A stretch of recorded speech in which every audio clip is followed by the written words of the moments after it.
Well, Victor, I'm happy to have you on for today. Victor Zhang, you are co-founder and CEO of Trestle, helping with vendor risk, but you say supercharged.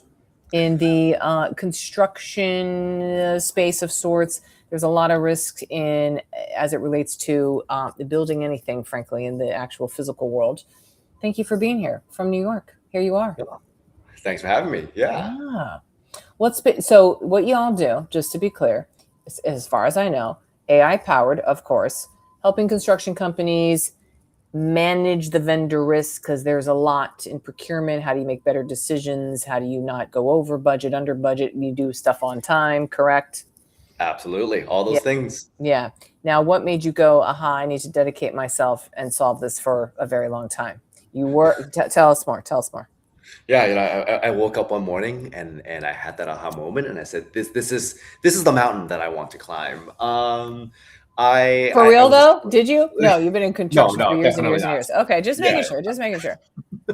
I wish it wasn't one of those, No. epiphany moments. Yeah. Yeah, I started my career as a civil engineer. I worked in construction for 15 years. Did a lot of estimating, bidding. We were the team in charge of winning projects for the construction companies. Mhm. And you inevitably make a lot of decisions on which vendors you want to use in these Yeah. bids during a time when there's a lot of pressure, a lot of time pressure. And of course, the whole company's looking for you to make the right budget to Oh win this yeah. job. Oh yeah. But then after you win the job, you start to get these phone calls from the project managers who now have to go and build You're these like, projects for the next yeah. 3 or 4 or 5 years, right? And they're like, why did you do this? Why did you pick this particular subcontractor? You're screwing us over. You didn't put enough money into the estimate.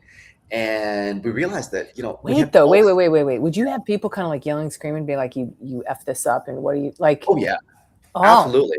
And oh, it's funny because we were in the department that was in charge of winning them work, right? So they had yeah, a job to go to. yeah, But of course, once they get on the job, they find, we inevitably missed something or we didn't yes. think about it the way that they're thinking about it. And now it's like, how could you do this to me? And so there's a little bit of a love-hate relationship in every construction company with the estimating department. I see. Okay, there's some friction there. This is like media and PR people. Okay, got you. Okay, so you've seen that friction a long time, and you were like, okay, hold up. Yeah, and we were like, do we have this information somewhere? Can I figure out if Yeah, like this particular vendor we've worked with them 1,000 times in the past and like we've always had this particular problem? Can someone tell me where that is? yeah, And this is construction, so they're like, yeah, go call Bob, who's working with them right now, right? And of perfect. course, And Bob has Bob, a clipboard out there somewhere. yeah, Yeah, Bob, he's the project manager. He's putting out a million fires out in the field. He yeah, doesn't have the time of day for me, right? Or he doesn't remember yeah, anymore. yeah. And we keep making the same mistakes over and over. And so it's like, there's got to be a better way of doing this. Can we Mm-hmm. automate this? Can we do these checks in a better way? And that Yeah. was the first inkling for kind of what Trestle was or is now. And of course, we had some pitfalls here and there Of as course, first-time founders do. as we do. But yeah, we're in a much better spot now, and we're starting to see some customers come in, and the way that it resonates, they're like, "Oh, you understand this problem?" Like, yeah, Yeah, yeah. Now, this always sounds like the basic one, but why didn't this exist before? Is it because construction is a legacy industry and it's slow, slow, slow to adopt any automation technology, AI? Or, yeah. I think it's a little bit of both. I think right time, right place is a mm-hmm, huge piece of it. mm, A lot of construction information is really fragmented. And so you needed something that is like AI to be able to go out there and mm, automate a lot of these processes. That definitely didn't exist, mm, 5, 10 years ago. The other piece of it is, I used to joke that if you stay in construction for, a decade or so, all of your friends are also in construction. And oh, you're never going to go find someone who's like able to build a piece of software for you. So you kind of just live in, I see. You're just in your chamber. exactly. Yeah. But at the same time, we used to get these calls from, folks who were in software, building construction software, being like, "Hey, we know your problem. We're going to solve it for you." But after you peel the onion back one layer, you realize that they have no clue what's going on. And I think there was just this Mm, like not enough folks who live in this niche space going yeah. out there to solve for problems, and then you can't penetrate in either because the problem we're solving for lives in the head office of a construction company. It's not like Mm, you can just break into the back office and be like, hey, show me Hey, your real quick. credentials. Yeah. Huh. I'm always intrigued by founders who go after problems that they like have not lived themselves. They see obviously, oh, it's a big TAM, it's a big like, oh, there's all the money and everything, which okay, I get that, but like, ooh, but you know nothing of the pain inside that thing, and I just imagine it's so much harder to sell that. Just my take. Yeah, I think you're absolutely right. Yeah. So you said just recently, Victor, when we were just chatting on here, you're hiring a lot in Canada. You're hiring a lot overall. You're in New York, but you're hiring in Canada. So how's it going from the hiring perspective? Because I feel like this is every founder's dilemma who is growing quickly slash doing well slash, has money in the coffers to use and to hire. How you doing? Yeah, it's definitely a process. Yeah. For some of the roles, we get a ton of candidates, and it almost becomes a problem of like, how do you filter through them, and how do you find the right one? Hmm. Um, as an early stage startup, you're always in a race against time. Yes. And we want to make sure that, one, we're making the right hires because we spend a lot of effort, training them Yes. up, ramping them up. Yes. But at the same time, you need to hire them really quickly because you got fires to put out. Yeah. Yeah. Now, yesterday. Yeah. Yeah, Yeah. and we will So frustrating. do LinkedIn posts. We'll try to go through our network. Mm. We started to work with a company that's like an AI recruiter. That's been really interesting. Mm. Giving them a plug here. And How is that going though? Because this is, I feel, everyone's dilemma. You post a job, you have 4,000 applicants in 72 hours. Like there's no way. What are we doing here? Yeah, so we use So like some hard. of these job boards. They'll have like an AI Yeah. to filter through, Yeah. and we haven't found that to be very good. Yeah. The AI recruiter we're working with, they're going out and they pretend to be a human to like email and communicate back with these different candidates. And we actually made a hire Did with you? them in January. Yeah, and the Okay. candidate was like, "We thought we were talking to someone on your team. Where is he?" And I'm like, "That person is not real." And so that's been a really interesting experience for us. Okay, but did that hire feel like good about that, or were they like, what the hell? What? Yeah, they were quite surprised. And, it's funny you say that. I didn't think about it, but I guess you could end up getting hired and feel like you got, Kind of I don't know, a bamboozled. little bit of, yeah, A little exactly. bamboozled. A little like, what? Does this company even exist? I don't know. Yes. Okay, well, because the latest and greatest that I'm hearing just out and about as I talk to people is like, Bob shows up and it's definitely not Bob who you saw on the screen. Like it's not at all. It's shocking what's out there. Anyway, it's a wild time. It's a wild time in hiring. Okay. Absolutely. So I understand the proximity, of course. Toronto's right there, New York. Okay, great. It's right over like the pond, the line, whatever you want to say. Why Canada? Yeah. We found that there's actually a really good talent pool in Canada. Okay, talent. And we also found that obviously you said the close proximity is really good. Yeah, we saw that there was a lot of these folks who had worked for U.S. companies, but the startup English. Yeah. Exactly, but the startup ecosystem isn't quite the same, over in Toronto as in New York, and definitely Of course not in the Bay Area. No, of course not. And so I think there's also a little bit of like, hey, they really want to get a piece of the action, right? And So there's eagerness. Let me get in. Yeah, Okay, and man, we found some really, really exceptional engineers up there. And now I'm a little bit like, should I even say this? Don't go poaching my engineers. I'm still trying to hire for more folks up there. Yeah, don't let the secret out. Canada's where it's at. Yeah. Yeah, absolutely. It's too funny. What's your unlock, Victor, would you say, of the last, let's say, quarter? We're doing this in the end of March. Or just something like you're like, I figured out something, if you got something. Oh, man. It's kind of a hard like every day, if you're like learning something new. You have to. I think for us, it's a lot of like on the go-to-market and sales side. Our sales cycles are long. We're selling into industries that aren't normally going out there and buying a ton of software. And we're selling to folks that aren't running IT departments. They're like the CEOs of the company. And so the big thing that we learned is at some point you stop selling and then you already made the value to them. They already understand it. But now we just have to kind of go with them through their actual buying process. And what's interesting there is, before we used to be like, oh, we showed you this, you got a contract, why didn't What's you the problem? why have you signed? And they'll be like, hey, we're busy doing something else. Hey, we're busy doing this. And so we'll keep hounding them and being like, oh, but the value of Trestle is this. Oh, you will be able to get this from Trestle. And instead, we found that's actually quite off-putting. No, exactly. And now it's just like, hey, they agree that there's a need here. They've asked for the contract. It's okay if they're going to take a little bit of time. They're trying to get this done. They're trying to get that done, right? Maybe a house is actually like on fire. They have to go and put out. Yes, it's true. And we just have to be like, is anything that you need from us? Hey, how can we be helpful? How can we be a good partner? How can we help you think about certain things? But it's no longer about like, hey, thanks for giving that email telling us you need another week. Here's all these other amazing things that Trestle does for you. They already know. We need to kind of back that off. And that's actually helped us build the relationship that we need to actually close these deals. Do you have any problem with, or this is a problem, I should say, that I'm hearing in the ecosphere as well, as just like implementation, or you're just going through getting the damn thing signed, but the implementation is also just such a slog because you're like coming into a pool of spaghetti. It's everywhere. Implementation really backlogs a lot of these adoptions of anything AI in the enterprise type of world. Do you find that to be an issue as well? Yeah, especially on the bigger customers, we find that they've got a lot of things that are stacked up, like you said, and they have one poor IT department that's in charge of doing all this. They need to issue new computers, but also they need to implement a new piece of software, and then they need to go and fix somebody's phone that's not working.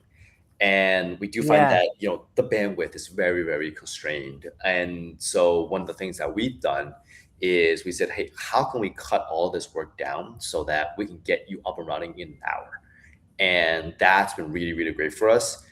We say, hey, we're going to ask you for as much information as we need ahead of time. We're going to do all the heavy lifting. And so during our kickoff call, you're ready to go after that first hour. And then we can kind of onboard you in on the other pieces of value that Trestle gives you the next month and the month after that. But you're not being kind of stalled and like, hey, I paid for this piece of software and I'm not seeing any value out of it for the first 90 days. And then I don't want to keep signing up for it and keeping it and blah, blah, blah, blah, blah. Exactly. So it's a runaway snowball sometimes with that. Okay. What do you think is helping you win on talent, Victor? Ooh. Keep this if you want. I don't know. Let's hear it. Yeah, it's funny when I talk to investors, prospective candidates, they're like, "Wow, you're so passionate about what it is that you're building, and about this area, and about construction and technology." And I'm like, "Yeah, I guess. I mean, this is just I'm not like putting on a show for you to tell you like what we're doing here. I'm just explaining to you what Trestle does." And I think that part is really, really interesting. But I think maybe more realistically, when we talk to candidates, they really like the fact that we have such deep domain expertise in what we're building, and the fact that if and we're doing this right now, where when we're building, someone will say, "Hey, can we get more samples of this particular document?" Or, "Hey, are we sure that the customer thinks about this workflow this way?" And I'll say, "Okay, this is my understanding of it from having worked in the industry, but let me call somebody I used to work with right now, and he or she can answer it for you. And then after we get off that phone, I'll be like, let's call someone else I used to work with and get a different perspective." And I think what really blows kind of the candidates' minds is that we're able to have this deep network into the area that we build for as well. And so they never feel like, hey, we're going to build something because Victor says we should build it. But I don't know if this is just like a fever dream that he has, or actually customers want what it is that he's us to build. And I think that confidence really makes it special for them to be like, hey, I'm here to build something and I know it's going to get used. Yeah. Ooh, that's good. Ooh, I feel that so many dev folks get on a fool's errand, which is, we think, I'm so interested in the solution, the product, whatever. It's like, there's actually no solution for that. Or it's not something to solve. There's no thing to solve. Very common. Or it has, I see it often. Oh, Victor, I like it. What have you changed your mind on recently? Oh, man. It's funny. I think most people will say that I'm a pretty stubborn person in most aspects. And my co-founder is actually my college roommate. We've known each other for, a long, long time now. Oh, I bet. And he's like, yep. Yeah. And he is. No. I I remember when I got married. This was 7, 8 years ago now. Uh-huh. We were hanging out in my apartment. It was him and our other college roommate, and they were like, what was it that was the thing that made you decide to get married? This was the person to get married with. Mm. And I was like, I realized at some point that I'm not an easy person to get along with. And my co-founder 7 years ago was like, finally, like you realize that. But I love that. I love that. when It's like, when it yep. comes, yeah, and I was like, someone's willing to put up with me, so like I need to grab that opportunity and just like put a ring on it. But when it comes to Trestle, what's really interesting is I changed my mind on a lot of things. I'll come in here and be like, hey, I think we should do things this way because a customer has this problem, and I think this is the solution. And my co-founder would be like, actually, I want to learn more about like X, Y, and Z. And he'll ask me questions. And then he'll say, well, I think the problem is actually this, and your read on this is wrong, and it's not the right solution. And I'll be like, oh, I think you're right, actually. And I don't have a problem at all with this. I think maybe, being a little bit older and more experienced, I've kind of gotten a little bit more tempered as a person as well, and a lot more logical. And so when age does help. I agree with you. Yes. Yeah, exactly. And so, I've changed my mind a lot about a lot of things. Even today, we were talking about a potential solution, and I had proposed one path, and the engineers were like, hey, actually, I think, you kind of missed the point here. One of these things is more important.